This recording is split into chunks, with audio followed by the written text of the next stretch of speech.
Purple grass? Are you sure Discord is turned to stone right now?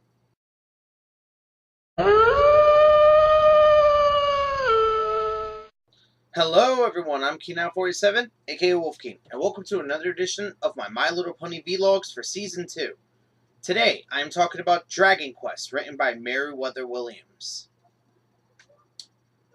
There's quite a bit to be said about this episode, and I'm going to point you in the direction of a good review that I feel like covers this episode in more depth than I will. So, click here to see Voice of Reasons video with Buck Brony on his Dragon Quest review, because I really feel like that's a good video, and it gets a good point across, because I'm not going to cover everything that they're going to cover. So, let's give my thoughts on this episode. And my initial thoughts? I hate this episode. I feel like that this episode has way too many problems for me to like this episode in many cases. But let's get into it. The episode starts with basically Applejack and, I think, Pinky digging out a trench for this dragon migration. Again, apparently, their dragons are going to be migrating over Ponyville, and they're basically digging up a trench to basically watch over it. Makes sense. You know how, like, bird watchers set up, like, shrubbery houses and stuff like that so they could watch exotic birds and stuff like that? Kind of the same deal. But, of course, Twilight and Rainbow Dash are trying to get Fluttershy to go to the dragon migration, but Dragonshy continuity, she's afraid of dragons. So, well, she assertively says no by doing this. I said...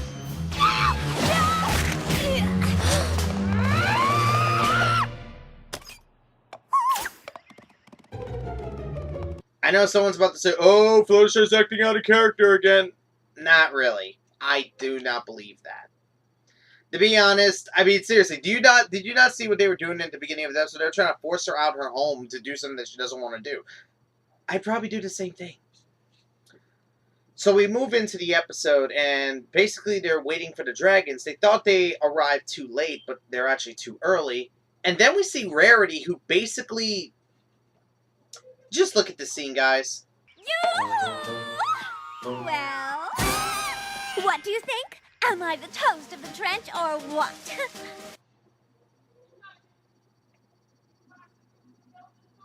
You know something? There's being off base, and then there's that. That is Flanderization at its fullest. I mean, seriously, guys. When has Rarity ever been like this? For something like this? I mean, seriously, when she wore her dress in Putting Your Hook Down, she was in an she didn't want to go buy anything with that dress. So you tell me that she's going to go with this dress to a trench, but... And what makes it kind of funny is that they literally rolled out the red carpet for her.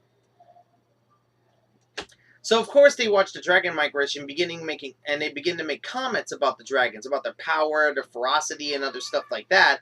And then Spike comes in like, yes, us dragons are very powerful. And Rainbow Dash decides to laugh at him because of Spike wearing a pink apron and saying that statement.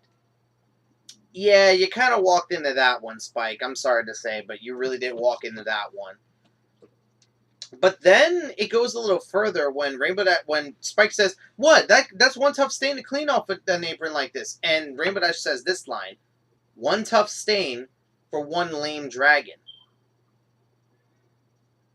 Ow? That's kind of taking it a little bit too far. I mean, I understand, like, playfully insulting people. I do it all the time with my friends. You can ask them. But that was kind of much, if you really think about it.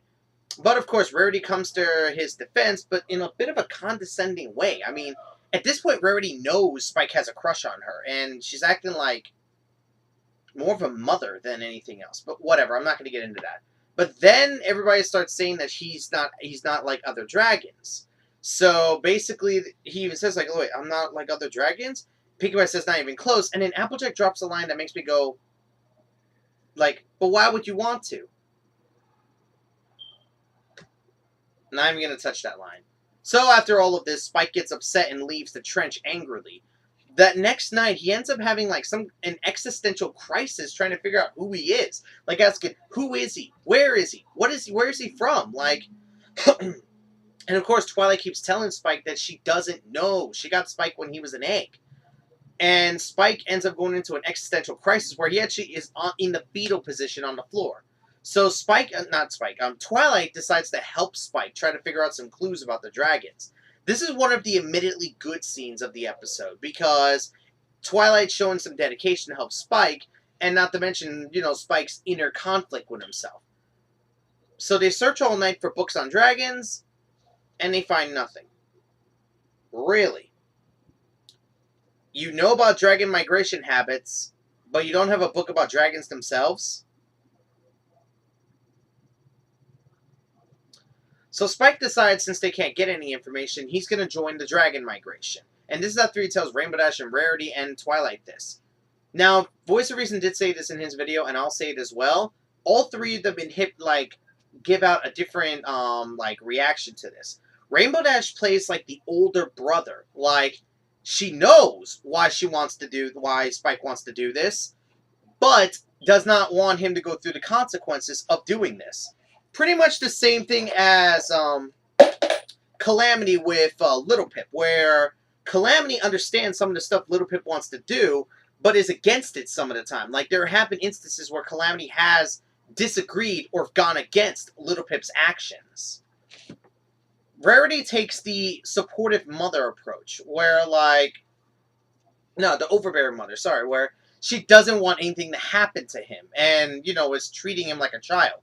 And then Twilight is the parent who learns to let go, where she knows there's nothing to stop him, she can't stop him, so she's gonna let him go.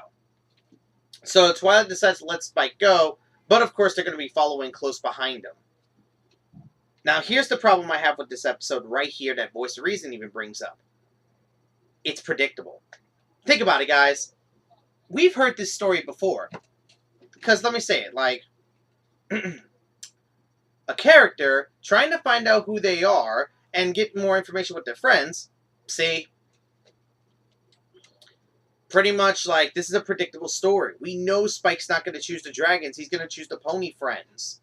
Like I said, guys, predictability is not a bad thing as long as the story is interesting. And unfortunately, it's not, because of the later parts. Now, we do get another cool scene where we see Spike's travels to the dragon migration. No dialogue is done here. It's just the music being played, Spike's journey, and you could see in his face the resolve that he has to do this, and what he's willing to go through to figure out who he is. This shows Spike to have amazing drive and determination. So, of course, Spike makes it to the crater where he's trying to find out where to go. And he decides to fall in line with a bunch of teenage dragons. This is where we run into one of the worst antagonists of the show, or foils in the show, however you want to call them, Garble. Garble is one of the teenage dragons, and unfortunately, he's as predictable and bland as ever. I know people like to say Diamond Tiara is a predictable and bland bully, but then again, she's been shown in later episodes and even earlier episodes to have more development and character than freaking Garble. I mean, that's the thing. At least Diamond Tiara, has enough development. Even in the first episode she was brought in, she had enough development that she did her job as a bully perfectly. Garble is just there to be there. So Spike tries to prove himself to be a dragon in many ways, from tail wrestling to belching contests to King of the Horde! And of course, he epically fails all of them. So what gets Spike the respect that he wanted out of the teenage dragons, he has to do this.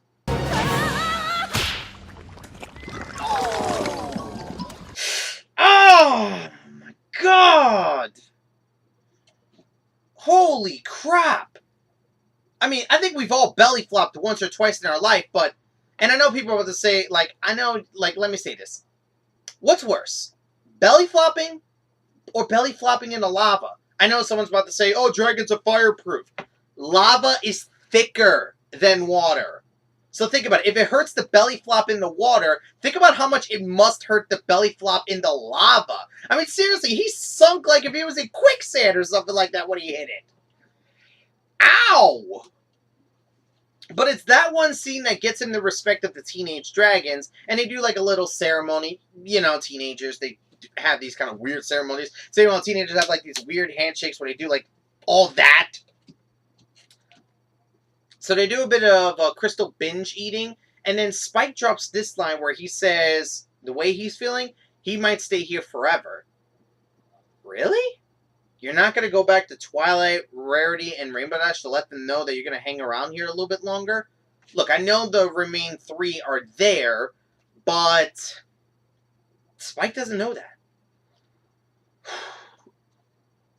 So the next thing that happens is that the dragons decide to go on a dragon raid because they know about these phoenix eggs in the area. So Spike goes with the teenage dragons to go on a dragon raid where Spike has to basically distract the phoenixes, and so the dragons can get to the eggs, which I don't even know why they want the eggs. Of course, the eggs are hatched, and they decide to go after the hatchlings.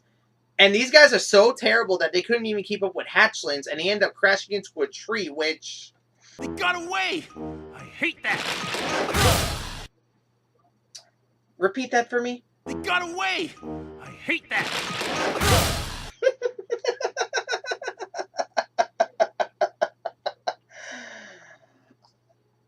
The way he dropped that line, it's like he's been through this situation before Garble.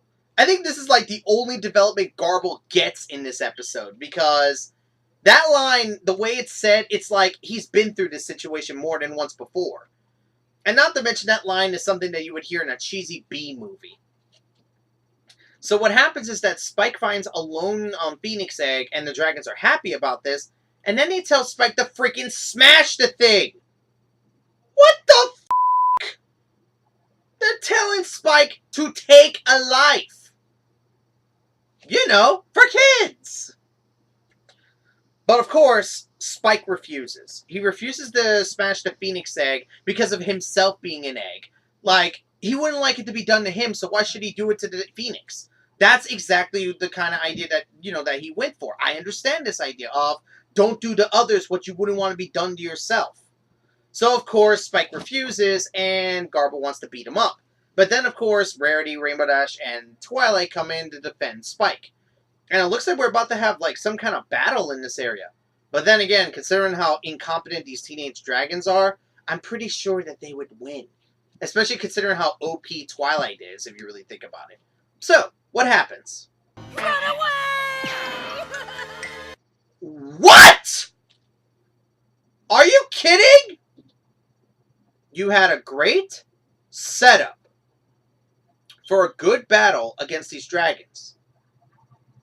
And you basically just run?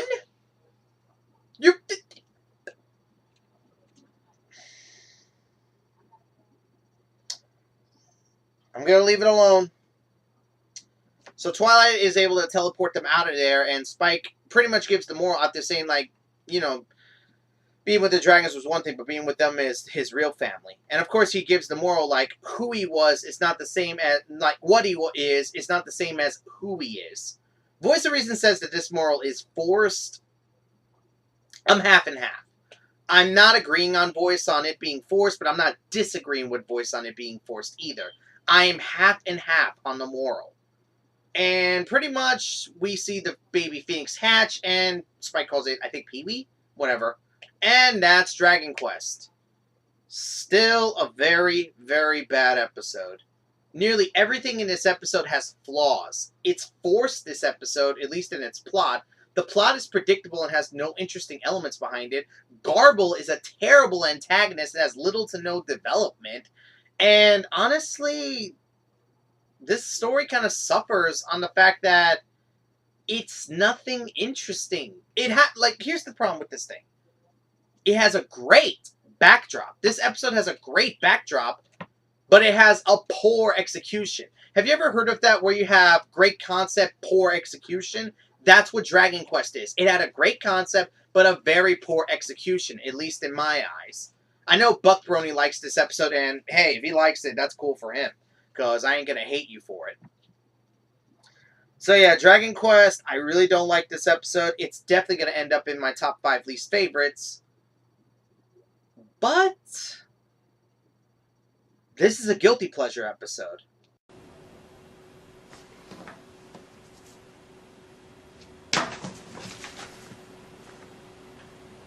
Let me explain.